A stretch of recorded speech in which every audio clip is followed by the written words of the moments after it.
Bismillahirrahmanirrahim. Assalamualaikum warahmatullahi wabarakatuh.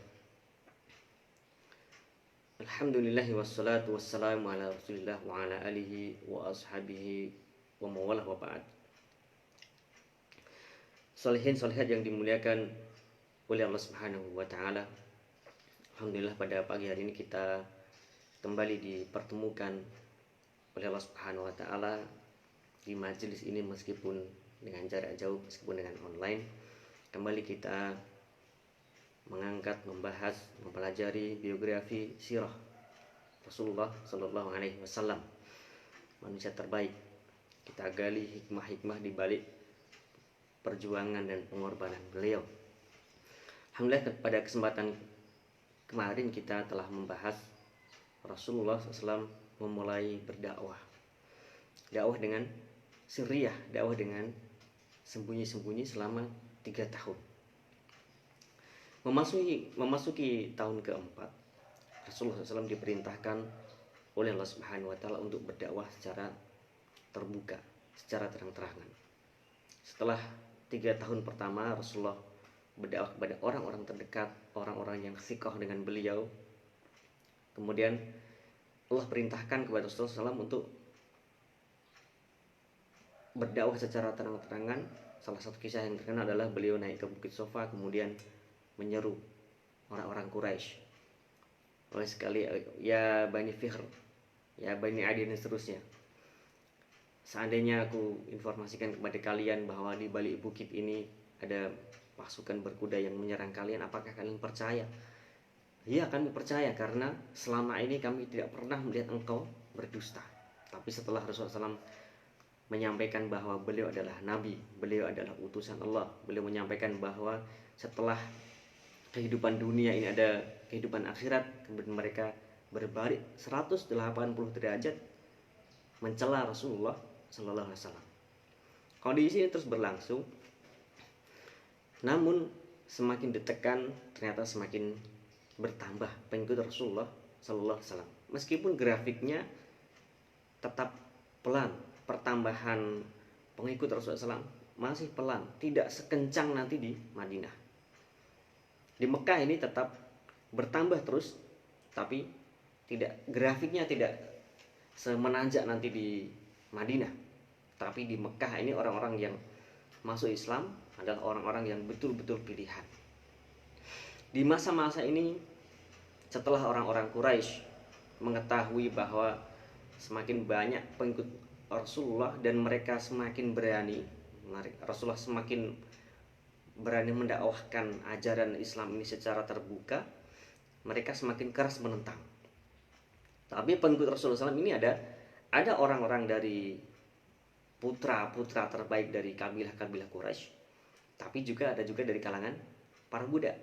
Nah, orang-orang Quraisy ini kemudian menyiksa luar biasa, terutama kepada para budak, pada hamba sahaya seperti Bilal bin Rabah, ditindih batu oleh Umayyah bin Khalaf, kemudian keluarga Ammar bin Yasir sampai ayah dan ibunda beliau wafat, dan Rasulullah menyampaikan, isbiru ala Yasir fa inna mau'idakumul jannah, bersabarlah wahai keluarga Yasir, sesungguhnya tempat kalian kelak adalah surga. Kemudian ada Khabbab bin Arad yang disiksa oleh majikannya, dipanggang di atas bara api yang biasa dipakai oleh Khabbab untuk membuat beliau sebagai pandai besi, tapi justru itu dipakai untuk menyiksa Khabbab radhiyallahu anhu sampai apinya padam karena terkena tetesan cairan dari punggung Khabbab radhiyallahu anhu. Siksaan yang sangat keras. Tapi orang-orang Quraisy ini mereka tidak berani secara terbuka menyiksa para pemuda putra-putra Quraisy. Yang menyiksa mereka hanya keluarga sendiri, karena mereka tidak berani menyiksa dari keluarga lain.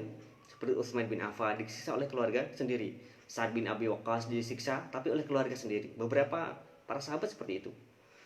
Tapi kalau para budak lebih keras lagi. Ala kulli hal, secara umum tekanan orang-orang Quraisy ini, tentu orang-orang Quraisy yang waktu itu masih musyrik, semakin keras, intimidasinya semakin kuat, tekanan semakin kuat. Kemudian Rasulullah SAW sebagai bagian dari strategi, beliau harus menyelamatkan benih-benih dakwah ini yang baru tumbuh. Ibarat tanaman, ini adalah benih-benih yang baru disemai, baru keluar tunasnya. Tapi orang-orang musyrik, orang-orang Quraisy yang mana mereka adalah orang-orang kuat di Mekah, mereka ingin menginjak tunas-tunas ini sampai betul-betul tidak tumbuh lagi, betul-betul mati, betul-betul diberangus. Maka Rasulullah berpikir sebagai bagian dari strategi. Tentu ini tetap berada di bawah bimbingan wahyu dari Allah Subhanahu wa taala. Kemudian Rasulullah memutuskan kepada para sahabat agar berhijrah keluar Mekah. Ada sebagian sahabat yang dihijrahkan, diperintahkan oleh Rasulullah keluar Mekah. Salah satu hikmahnya adalah ini bagian dari strategi Rasulullah SAW untuk menyelamatkan benih ini agar ketika nanti seandainya berhasil orang-orang musyrik ini berhasil memberangus benih-benih yang baru tumbuh ini, ada sebagian benih yang disimpan di tempat lain, di tempat yang aman. Seandainya benih-benih yang di sini ini betul-betul habis, maka dakwah akan tetap berlanjut. Kemudian Rasulullah SAW memilih Habasyah. Habasyah ini adalah negeri seberang Ethiopia, sekitar Ethiopia kalau sekarang kita menyebutnya.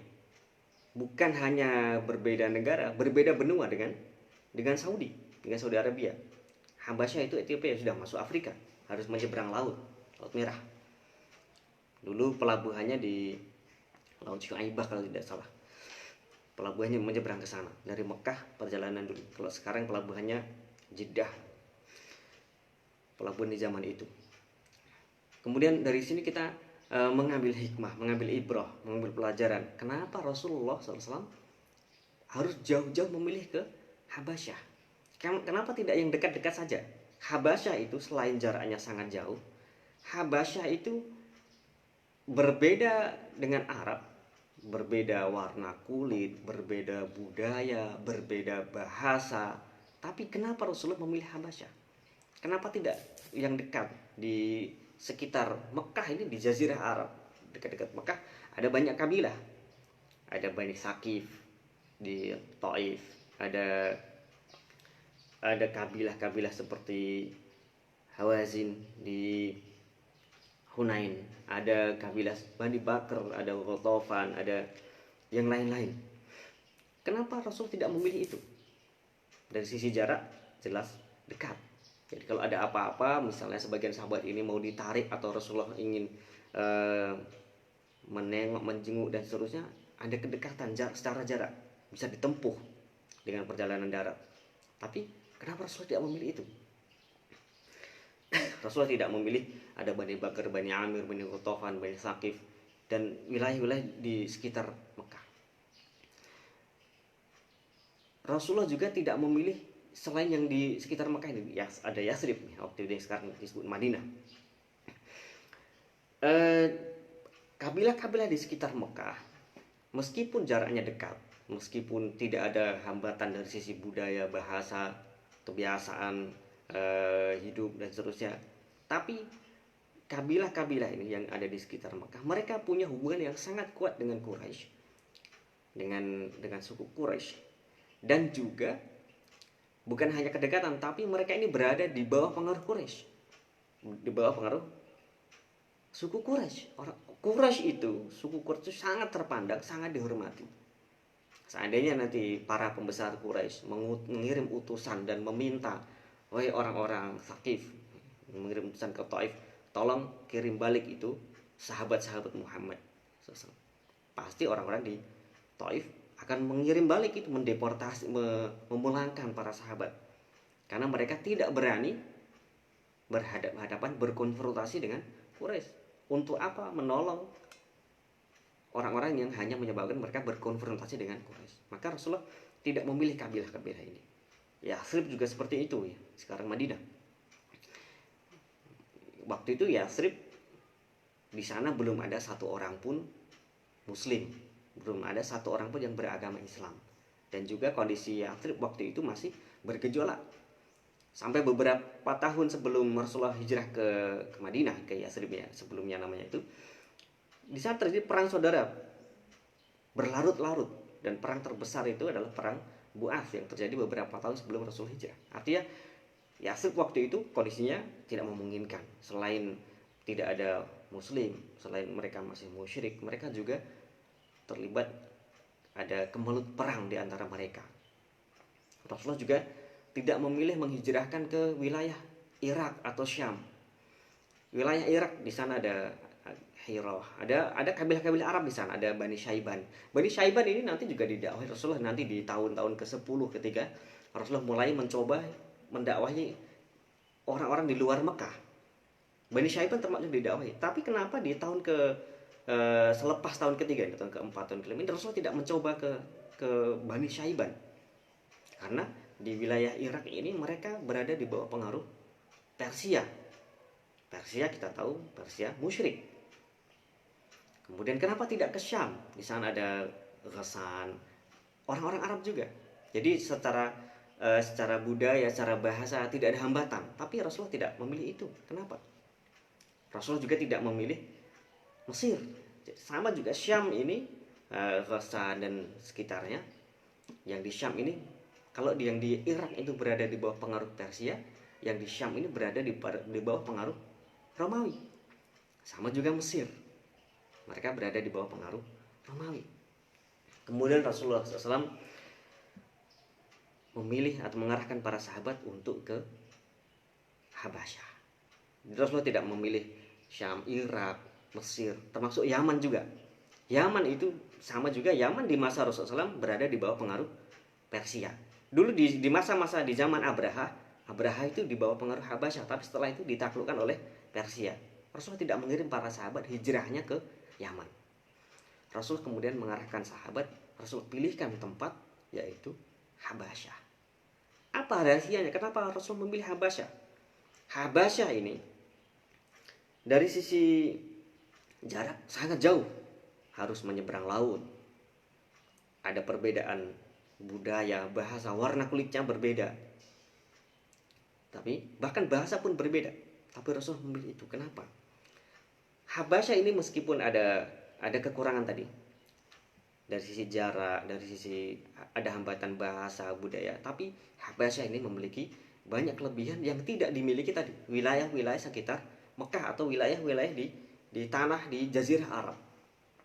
Yang pertama adalah sebagaimana yang Rasulullah sebutkan, bahwa yang pertama Rasulullah katakan di Habasyah itu ada seorang pemimpin, seorang raja, seorang penguasa yang adil.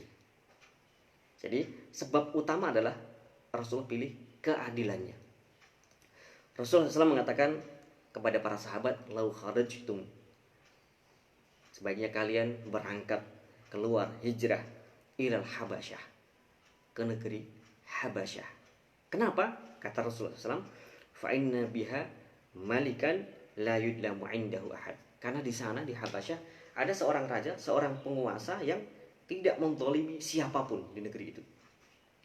Kalau kita tengok, kalau kita baca biografi Ashamah yang bergelar Najasyi, raja Habasyah waktu itu, beliau itu memang punya background dulu pernah dibuang, pernah diasingkan oleh orang istana, tapi kemudian diminta kembali dan diminta memimpin Habasyah lagi. Dan salah satu kelebihan Najasyi Habasyah saat itu, Ashamah, adalah keadilannya. Kata Rasulullah SAW, beliau tidak menzalimi siapapun. Ya. Sebagaimana, karena dampak dari kezaliman, kebalikan dari keadilan, itu yang dirasakan oleh Rasulullah dan para sahabat di Mekah. Siksaan, intimidasi, tekanan yang dirasakan Rasulullah dan para sahabat di Mekah itu karena sebab kezaliman. Orang-orang Quraisy tidak bisa memandang dengan jernih dan adil. Maka Rasulullah carikan tempat penguasa yang pertama adalah karena dipilih karena keadilannya. Yang kedua, Habasyah itu negeri yang, ini secara ideologis, Habasyah itu orang-orangnya beragama Nasrani. Jadi orang-orang Habasyah termasuk ahlul kitab. Secara khusus ahlul kitab yang beragama Nasrani. Dan orang-orang yang beragama Nasrani itu lebih dekat dengan orang-orang Muslim waktu itu. Ini juga nanti ditakid, dikuatkan setelah beberapa tahun. Nanti ada di surat Al-Maidah, ada Allah turunkan ayat yang menekankan hal itu. Allah sebutkan la tajidan, engkau akan dapati, engkau akan saksikan asyaddan nas, orang yang paling kuat permusuhannya, adawatan lil ladzina amanu, permusuhannya kepada orang-orang yang beriman adalah al yahud wal ladzina asyraku, orang-orang Yahudi dan orang-orang musyrik. Sebaliknya, wala tajinan, dan engkau akan dapati orang-orang yang paling dekat kecintaannya atau secara emosional dengan orang-orang lil ladzina aman, orang yang beriman adalah orang-orang yang mengatakan qalu inna an-nasor, kami adalah orang-orang Nasrani. Ini nanti setelah peristiwa hijrah ke Habasyah, Allah tekankan, Allah mentakid, ternyata menguatkan hal tersebut. Yang mana waktu itu Rasul memilih Habasyah. Yang ketiga kelebihan Habasyah adalah justru jaraknya yang jauh dari Mekah. Jarak yang jauh yang tidak mudah dijangkau oleh orang-orang musyrik. Karena untuk menjangkau Habasyah itu tidak cukup dengan kuda dan unta, tidak cukup dengan perjalanan darat, harus menyeberang laut. Berbeda dengan kabilah-kabilah di sekitar Mekah.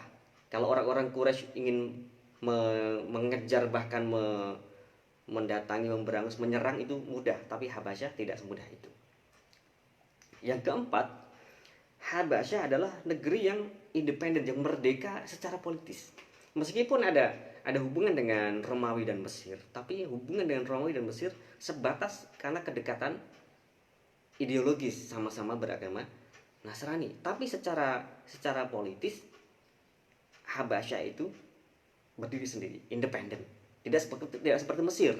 Mesir masih di bawah jajahan Romawi.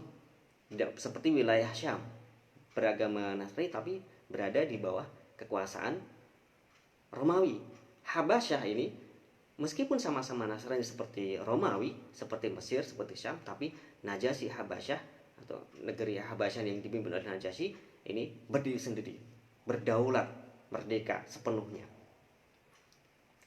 Kemudian yang berikutnya, yang keempat, yang kelima, Habasyah ini selain dia secara politis berdiri sendiri, independen, berdaulat, secara militer juga sangat kuat, sangat berwibawa di kawasan itu. Kita tahu dulu Abraha itu adalah kiriman dari Habasyah. Habasyah itu menginvasi Yaman di masa Abraha. Artinya Habasyah itu di masa itu negeri yang sangat kuat secara militer. Yang keenam, Habasyah juga kuat secara ekonomi. Perekonomian Habasyah itu kuat dan mereka terkenal dengan perdagangannya. Dengan berbagai hal ini, maka ini tidak mudah bagi orang-orang Quraisy untuk meminta dipulangkannya para sahabat yang ada di Habasyah. Jadi kalau seandainya Rasulullah mengirim ini sekedar ke Taif, menitipkan ke Qatafan atau ke Yathrib, sangat mudah bagi orang-orang Quraisy untuk meminta mereka dipulangkan. Dan ini nanti yang kita saksikan ketika orang-orang Quraisy kemudian mereka mengirim utusan Amr bin As, dikirim ke Habasyah, meminta berdiplomasi dengan Raja Habasyah, dengan Najasyi. Mereka minta agar orang-orang yang berhijrah ke Habasyah ini dipulangkan. Mereka berkirim surat, berkirim hadiah, dan yang dikirim adalah orang sekelas Amr bin As untuk bernegosiasi dengan Najasyi. Amr bin As mengatakan, kalau bahasa kita, wahai Tuan Raja, ini adalah orang-orang yang bermasalah di negeri kami. Ini anak-anak ingusan yang bermasalah di negeri kami, dan kami lebih tahu tentang mereka. Pulangkan saja wahai Tuan Raja. Nah, maka Najasyi sama ya namanya, mengatakan, beliau kemudian meng-cross check, dikonfrontir itu informasi, dipertemukan dan dicek baik-baik. Dan Najasyi betul-betul objektif, apa yang disampaikan orang-orang Muslim betul-betul dinilai secara objektif. Yang sekalian dimuliakan oleh Allah Subhanahu wa Ta'ala. Kemudian Rasulullah mengirim di gelombang pertama, hijrah yang pertama, Rasulullah mengirim para sahabat pilihan yang dikirim oleh Rasulullah SAW. adalah orang-orang pilihan dan berasal dari keluarga-keluarga yang sangat terpandang, yang sangat terhormat di kalangan Quraisy. Betul bahwa di awal-awal dakwah secara terbuka ini tekanan orang-orang Quraisy itu sangat kuat, termasuk kepada para sahabat yang dari kalangan budak disiksa, bahkan ada yang sampai wafat syahid. Tapi yang dihijrahkan ke Habasyah bukan mereka. Yang dihijrahkan ke Habasyah itu bukan Bilal bin Rabah, bukan Ammar bin Yasir, bukan Khabbab bin Arad. Yang dihijrahkan ke Habasyah adalah orang-orang seperti Utsman bin Affan radhiyallahu anhu. Kemudian ada Abdurrahman bin Auf, ada ada Abu Salamah, ada Utsman bin Maz'un. Ini orang-orang yang berasal dari kabilah-kabilah yang sangat dihormati di Mekah. Maka kita saksikan ada hikmah di situ. Rasulullah tidak mengirim orang-orang dari kalangan yang lemah. Yang dikirim adalah orang-orang dari keluarga-keluarga terhormat. Hikmah yang pertama kita saksikan, Rasulullah mengirim Utsman bin Affan bersama istrinya. Ini bentuk bagaimana qudwah Rasulullah SAW. Beliau sebagai pemimpin, meskipun Rasulullah SAW tidak ikut ke Habasyah, tapi beliau menitipkan dalam rombongan yang berjumlah belasan ini Utsman bin Affan sang menantu dan juga putri beliau. Jadi para sahabat yang berangkat ke Habasyah merasa meskipun Rasulullah tidak ikut, tapi putrinya ada di sini. Mereka secara psikis itu menaikkan, menguatkan para sahabat. Di sini ada putri Rasulullah SAW. Di sini ada darah daging Rasulullah Sallallahu Alaihi Wasallam. Jadi meskipun Rasulullah tidak ikut, tapi para sahabat merasa ini Rasulullah ada bagian dari diri Rasulullah SAW yang ikut bersama mereka. Kemudian yang dipilih Rasulullah SAW adalah orang-orang pilihan dari Quraisy. Maka ketika nanti mereka tiba di Habasyah, mereka disambut oleh orang-orang Habasyah dengan penuh penghormatan. Dan ini juga hikmah di sini, Rasulullah tujuan menghijrahkan para sahabat ke Habasyah adalah menyelamatkan dakwah, bukan sekedar untuk menyelamatkan nyawa para dai-nya atau nyawa orang-orangnya. Karena kalau sekedar tujuannya adalah menyelamatkan nyawa, tentu orang-orang seperti Bilal bin Rabah itu lebih diutamakan untuk berangkat duluan ke Habasyah. Kita saksikan di sini ada hikmah besar bahwa Rasulullah ingin menyelamatkan dakwah ini, agar benih-benih yang mulai bersemi ini ketika mulai coba diberangus, diinjak oleh orang-orang Quraisy, seandainya betul-betul berhasil mereka membumi hanguskan, memberangus benih-benih itu, tetap ada yang terselamatkan dan bisa melanjutkan estafet dakwah. Kemudian para sahabat berangkat ke Habasyah dengan cara yang pertama secara rahasia, secara sembunyi-sembunyi, betul-betul rahasia. Yang kedua secara berpencar, tidak satu rombongan berangkat bersama-sama. Kemudian mereka meskipun berpencar-pencar tapi tetap bersatu dengan ada orang-orang yang ditunjuk sebagai pemimpin seperti Utsman bin Affan dan Utsman bin Maz'un radhiyallahu anhu. Kemudian mereka dipilih oleh Rasulullah SAW dari berbagai kabilah, jadi orang-orang Quraisy. Jadi ketika mereka berangkat ke Habasyah, tidak ada satu kabilah yang dianggap ini bermasalah oleh orang-orang Quraisy, karena masing-masing sahabat ini ada dari berbagai kabilah, ada dari Bani Makhzum, ada dari Bani Jumah, ada dari Bani Umayyah, ada dari Bani Hashim, dan mereka ini dari keluarga-keluarga yang sangat terpandang di Mekah. Ala kulli hal, mungkin itu yang bisa kami sampaikan pada kesempatan yang singkat ini. Insyaallah tentang Habasyah akan kita lanjutkan biidznillah taala pada pertemuan yang berikutnya besok di jam yang sama insyaallah. Kita akhiri majelis kita hari ini. Subhanakallahumma wa bihamdika asyhadu an la ilaha illa anta astaghfiruka wa atubu ilaik. Wa sallallahu ala nabiyyina Muhammad wa ala alihi wa sahbihi wasallam. Wa akhiru da'wana anil hamdulillahi rabbil alamin. Assalamualaikum warahmatullahi wabarakatuh.